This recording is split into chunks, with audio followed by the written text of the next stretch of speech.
দোলের আগের দিন মানেই ন্যাড়া পোড়ার দিন।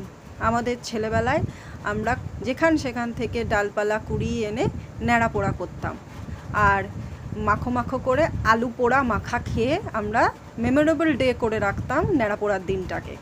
এখন তো এসব কিছু খুব একটা দেখাই যায় না। কেউ ভালোভাবে দোল খেলে, কারোর দোল খেলা আবার অতি জঘন্য। সবটুকুই মেনে মানিয়ে নিতে হয়। বাড়িতে দোল খেলার সরঞ্জাম এসে গেছে, আমি শুধু বলে রেখেছি তোমরা দোল খেলো, কিন্তু আমার গায়ে রং ছোড়ার আগে একবার ভেবো।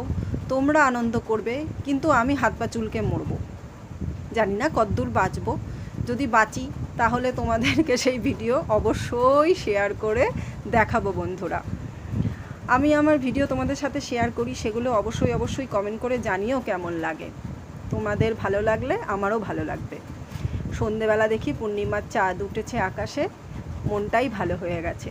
সবাই দোল খুব ভালো কাটিও, খুব সুস্থ সবলভাবেই দোল তোমাদের কাটুক।